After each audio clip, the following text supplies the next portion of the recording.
We are living in the most remarkable time in human history. Did you know that 99% of all the scientists who have ever lived are alive today? Did you know that that phone you hold in your hand, that 80-inch 4K TV that you spent less than $1,000 on, that gigabit Wi-Fi speed, the fact that you can watch this show streaming live to you on your phone or on your computer through X, all this technology would have seemed like magic to people 100 years ago, even to people 50 years ago. And yet here we are living in this moment of time. It really is quite remarkable. And yet, America and the world are on the brink. We have come to the point where either we will move forward into a new golden age and become the greatest America has ever been, or we will backslide into Gomorrah, into a Marxist state where you no longer have freedom of speech, you no longer have the right to possess arms. All your rights are taken from you. If Kamala Harris wins the White House and, God forbid, the Senate, they will do away with the filibuster on day one. You know, people think, oh, the filibuster is in the Constitution. No, it's not. It's just a rule. And whereas you need 60 votes in the Senate to get to closure on legislation, and that whole idea of that is that it keeps some bipartisanship in government. So every time, we change control of the Senate or the House, we aren't completely changing our entire government back and forth. It's impossible to do that. You got to have some stability in there. That's what the filibuster does. But I guarantee you the Democrats on day one, if Kamala wins and she takes the Senate or even gets a tie in the Senate and her vice president gives her the advantage because they're the president of the Senate, that they will do away with the filibuster on day one. And all that takes is a majority vote to do away with the filibuster, to do away with the rule. You don't need 60 votes to do away with the filibuster. And if they do, I guarantee you, they will hack the courts. We'll have 14 Supreme Court justices instead of 9. They will impose election-style laws from California all over the country. They will make full-term abortion the law of the land.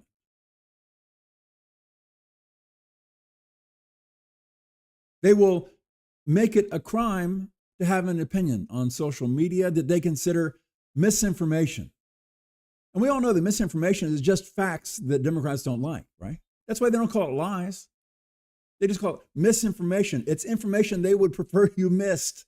That's why they call it misinformation. We are on the brink. And yet, if Donald Trump becomes president again, with his outstanding cabinet that he's going to have, I tell you what, I think the reason why he was interviewing all those people for vice president was he was vetting his future cabinet. When Trump first came into office in 2016, typically when people become presidents, they've got an entourage that's been following them around for decades of trusted people. Donald Trump didn't have anybody like that. He knew he was a new kid on the block. He wanted to show the establishment, hey, you know what? I beat you guys, but I want to play ball. I want to bring everybody together here. He underestimated the corruption and the hatred of the globalists and the establishment for him. For his cabinet, he went out and got a bunch of people out of industry. And the problem is, industry and government are completely different. When you're working for a Fortune 500 company, if your division is losing money or constantly making mistakes, you're going to get fired. If you're breaking laws, you're going to go to jail. In the government, you just get a bigger budget and you get promoted. Okay? It's a whole different animal. Donald Trump came in president. He couldn't fire Paul Ryan. He couldn't fire Mitch McConnell. These are elected officials. He's got to work with them. Got to compromise at a whole different level than he ever has before his whole life. But I think he gets that now. He understands how it works now. I think he's going to come in with a much better cabinet this time. Obviously, J.D. Vance, a lot of us, when he picked J.D., we're like, oh, yeah, okay. Not sure about this guy. But I tell you what, he's really grown into the role. He did an absolutely fabulous job at the debate. And we'll talk about that in just a minute. But all those other people that he interviewed for the VP slot can become part of his cabinet, and they have government experience. They understand how the system works. It's going to be much more efficient. There's not going to be a Russiagate investigation and a special prosecutor to sidetrack Trump. He's not going to have to fight Paul Ryan and Mitch McConnell every day to get $5 billion for a wall. It'll be so much better at so many levels, especially if we not only elect Donald Trump, but if we give him coattails and we give him the House and we give him the Senate. It's going to be unbelievable. The first 100 days of the Trump presidency, his first second term, will be the best in U.S. history. It will make the contract with America seem like almost nothing. Remember the first 100 days of contract with America? Absolutely remarkable. That will seem like almost nothing compared to what they can accomplish in the first 100 days under Donald Trump. And we have J.D. Vance. You know, one of the reasons why J.D. Vance and that debate were such a big deal, and vice president debates usually don't make a difference, but this time made a big difference because there were so many moderate Democrats who feel they've been left behind by their party. Their party's gone too far left. These are Kennedy Democrats. But they felt like stylistically they couldn't get behind Trump. They were like, oh, he's too gruff. He doesn't come across as an intellectual. He does the mean tweets. We don't like his style. They couldn't get behind that. I've talked to so many people who've said, I love the Trump agenda. I just don't like the guy. I don't like the way he acts. He's not everybody's cup of tea, okay? But here comes J.D. Vance. You know, Donald Trump is very right-brained, very, the CEO on the Hill, the guy with the vision. And here comes J.D. Vance, very left-brained guy, very down-to-earth, very grounded, absolutely owned the issues in the debate, well-spoken, seemed like the guy that if the storm was raging and he was the captain of the ship, that he would make it through. He would make it through. A great crisis manager. He was unrattled by the bias of the moderators, and he even called them out when they fact-checked him and they're not supposed to. He's just like, that's not happening. Went right after them. And so many voters that were on the fence about Trump before that wanted to vote for his agenda but could not see themselves voting for Trump can now say to themselves and say to their friends, you know what? I can vote for Trump. I don't want Kamala. I don't like her agenda. I don't like the economy under her, but I can vote for Trump now because you know what? I'm going to sort of just be voting for J.D. Vance. And I can see J.D. Vance as being a great balance for Donald Trump in the White House. That's why that was so remarkable, folks. It wasn't just about who won the debate. The CN panels, like, well, J.D. Vance won by 1 point. It wasn't even close. Folks, these flash polls, they're not scientific. They're going off their list of people that are, viewers of the show. It's mostly liberals watching CNN. So, it's never going to be an accurate poll. But we're seeing Donald Trump doing very well in the polling. I think a new CNN poll came out that said that Trump had now like a 58 or 60% chance of winning the Electoral College. And that's all that matters. National polls are really just popular vote polls. That's why Democrats tend to lead national polling. If all else is equal by 2 or 3 points. Why? Because you have California, you have Illinois, you have New York, these big blue bastions that are so dominated like 2-1 by Democrats that it skews the sample. See, there are more red states than there are blue states, but the blue states are bluer than the red states are red. And that's why the popular vote is represented in these polls, and it always skews to the left by 2 or 3 points. And so we have right now polling where it's either tied in most of these polls, or Trump is moving ahead, especially the battleground state polls. Now, a lot of these polls are absolute garbage. There are these internet panel polls, Ipsos, Morning Consult, who's the other, YouGov. They don't even do live phone polling anymore. They just use these internet panels where they select these people as self-selection bias, as technology bias, because people that are going to be on an internet panel are going to be younger and more technology oriented. Older people that tend to vote Trump are not going to want to be a part of that.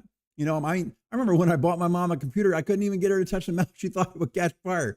Okay. There's a lot of hesitancy with older folks for technology.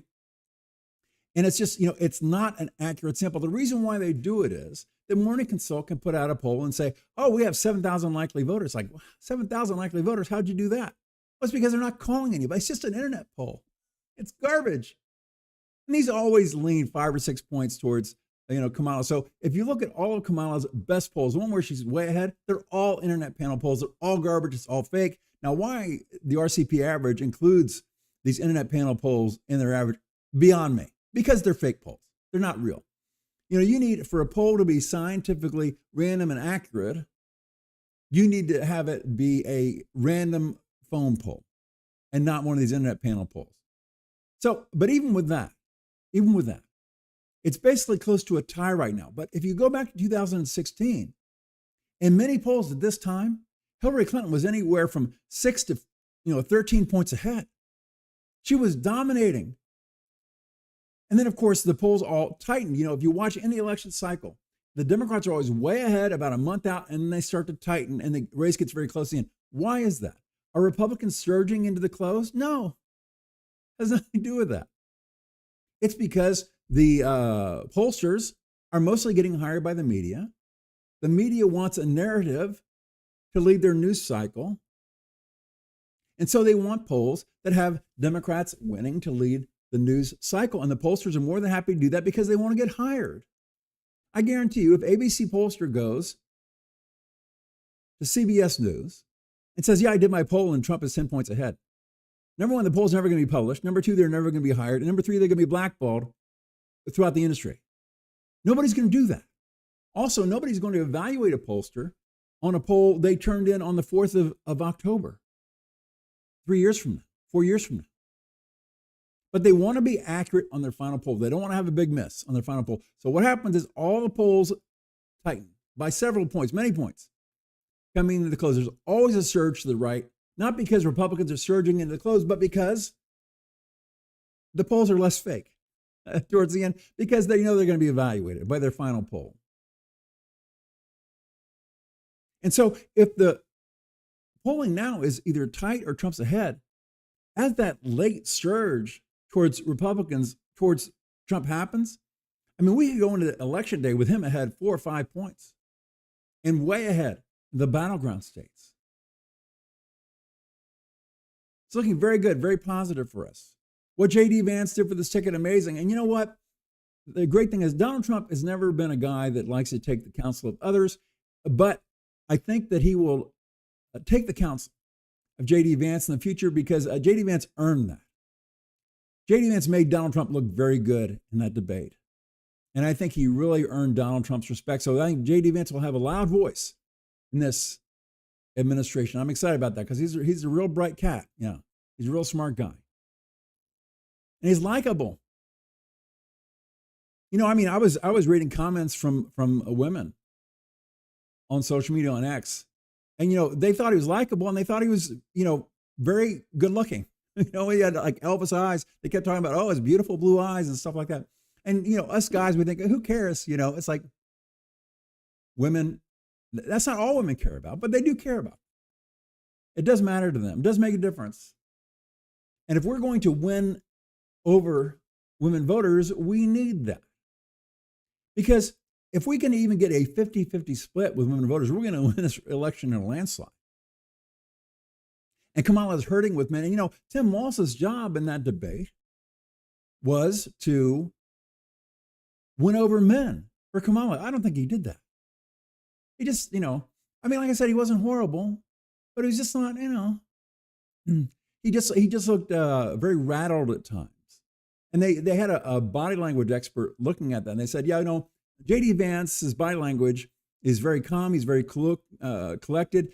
That he's speaking the truth. He's comfortable in his truth. And you look at Tim Walz, he's very nervous. He seems agitated. He seems frustrated. And when he was able to, recite his talking points, he made some good sounding points. It sounded fine. But once he got away from those talking points, it became rattled.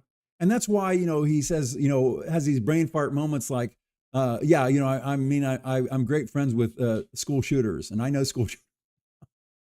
Obviously, what he was talking about was he knows people that have been involved in school shootings. Not that he's like hanging out with the actual shooters, but it was a gaffe. It was a brain fart. And then when they talked about the Tiananmen Square thing, he's just kind of like, yeah, I'm just a big idiot. He says, sometimes I just say really stupid things. And, it's like, well, that's not giving us comfort. We don't want a president or a vice president, heartbeat away from the president, who just has a bad habit of saying really stupid stuff and doing stupid things. So, yeah, those were not good for him. So the debate was a huge one for Trump. And we have the situation, of course, with the Hurricane Helene. And, people say, why was Hurricane Helene so bad for Appalachia, for Georgia, for the mountains of Georgia, for North Carolina? What caused that? Because, I think that Asheville is like 350 miles from the coast where it made landfall. It's very unusual. Well, what people don't know is that in the week prior to Helene, there was a major storm in that area of North Carolina that had dumped 10 inches of rain on the ground in Asheville and that surrounding area. So what that did was that saturated the ground and it crested the rivers, crested the lakes. And so when Helene shows up, all that water was just on top of that saturated ground, and the only way it had to go was up. It was just a very unfortunate confluence of events that took place. So it wasn't just Helene. That Helene isn't this, global warming caused, fiery breathing dragon. It was a category 4 hurricane. It was a big hurricane. It was a bad hurricane. But we had lots of those before. 100 years ago we had those. But it was the confluence of those two events that made it so bad. And now here's Kamala's opportunity to lead. She had an opportunity to lead on the EV station. She failed on that. She had an opportunity to lead on broadband. She failed on that. She had an opportunity to lead at the border as the border are. She failed on that. So now is her opportunity, a month before election, to lead on saving these people from this great disaster. And what does she do? She gets up there and she reads from her script very dispassionately. You can tell she doesn't care. She doesn't, want to talk about this. She says, yeah, FEMA is going to give $750 to each person. Meanwhile, we have 175 hotels in New York City. They're filled with illegal aliens living for free. They've got EBT cards that have like $2,000 on them or more, depending on who you talk to. And yet they have $750 for every one of these people. And FEMA is going in down there, and they're saying to people that want to volunteer and want to help, they're like, no, you stand down. We got this handled. And they have people that want to fly drones in there to find people, to deliver, life-saving food and medical care, to locate people and send rescue teams to them. And FEMA's like, no, Buttigieg is no, ground all the drones. We don't want all that. I mean, it has literally become Kamala Harris's Katrina. And you ask yourself, why? This is her opportunity to shine. She could have really shone here. She could have really won hearts and minds here as a great leader. And yet she's going the opposite direction. I mean, she could have been the quarterback here, and instead she's punting on first down. Why? It really is a mystery. My only thinking is that they hate the people of red states so much that they like to see them harmed. They don't want these people turning out and voting for Trump. They like to see them harmed. I don't know what other reason you can think of. And then Mayorkas comes out and he says, well, we're not going to have enough money. We're underfunded for the rest of hurricane season. Meanwhile, we just spent hundreds of millions of dollars on illegal aliens, and we just spent $8 trillion, it seems like $8 trillion, $8 billion to Ukraine, on top of the 150 plus billion we've already sent them. But we don't have any money for hurricanes. And the American people, not just Republicans, not just MAGA, throw their hands in like, what are you doing? It's almost like they want to lose. I mean, they say that when Moses went to Egypt, that God hardened Pharaoh's heart. And it's almost like the Democrats' hearts have been hardened. They just, they're making incredible missteps here. Incredible missteps here. They're not only going to hurt Kamala Harris, but going to hurt down ballot, down ticket races. It's just an absolute tragedy there. And they have shown no compassion for those people. And the people, look on TikTok, look on X, look in the videos, people are just crying out. It's like, we need help. We're dying out here. Where are you? It reminds me of Katrina. After that hurricane, and for a week, George Bush was nowhere to be found. FEMA was nowhere to be found. Pardon me. And people are like, what is going on? It's kind of like that here.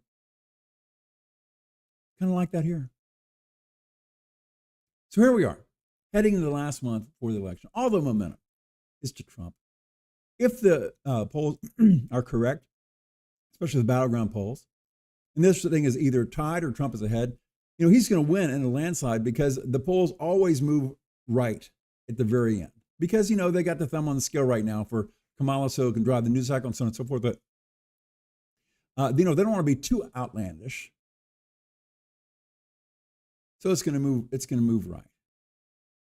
And we're getting anecdotal evidence from the field that Republicans are getting out there and they're, registering to vote in record numbers. We're flipping counties left and right.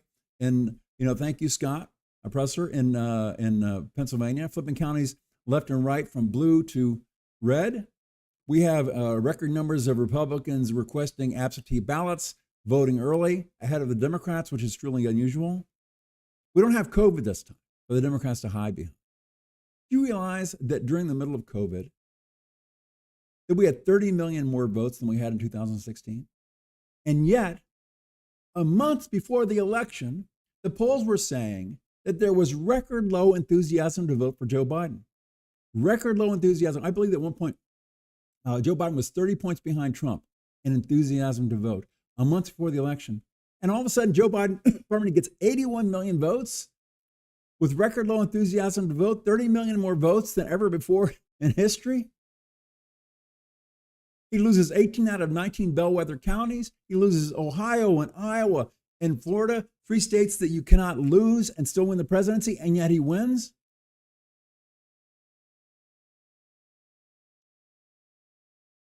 Something was fishy with that, folks, but I think this time we're better prepared. We're ready to go. The RNC has got, huge teams of lawyers. I think they're going to have people manning those tabulation centers. You're not going to have any vans full of, 200,000 votes, all for Kamala showing up at 4 a.m. in the morning and being spirited into the center without 15 lawyers saying, who are you and where the hell are you going? I think we're better prepared this time. And they don't have the, COVID to hide behind where they're going to see, oh, well, you need to stand 200 feet away from the counting desk because you might be spreading COVID and all that. Well, folks, I tell you what, I appreciate you tuning in. I'm going to be doing these shows every day going forward. Maybe not on Saturday, but on Sunday night, I'm going to try to do a live Ask Me Anything. I'll have guests on and so on and so forth, so you can interact with me in the chat room. And we're going to be streaming these. I'll probably live stream these a couple times during the day because I don't know when everybody's going to watch the live stream. So I might as well, I have the technology. I can live stream this, I pre-tape it. I can live stream it 3 or 4 times a day. And it just all goes off automatically. I'm very good at technology.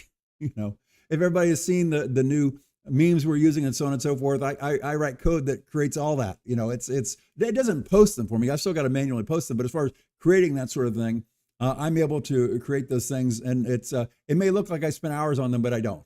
It's pretty quick to create those because, once you do it once, it's not so hard. But, you still have to manually post that. I think that's important that I do that because you don't want that human interaction there. But as far as, creating them, it's not terribly difficult to do, but it does make a nice platform that you can see the news at a glance. You can share that on your other platforms. You can use it as a backup. If you want to make a post and you say, hey, I need, a source for this. Oh, I can use Bill Mitchell's, his meme that you create. I'll just drop that in here. You like that? Becomes part of your post. Yeah. So it's definitely cool the way that all works. Okay. That's it. This has been Your Voice America. We will be back probably on Sunday night with a live Ask Me Anything. I might have a guest with me, might not. Yeah, let's go. I'm excited. I think we're going to win this election. I know we're going to win this election. And I believe that we will have coattails and then we will in the House and the Senate. We're in for the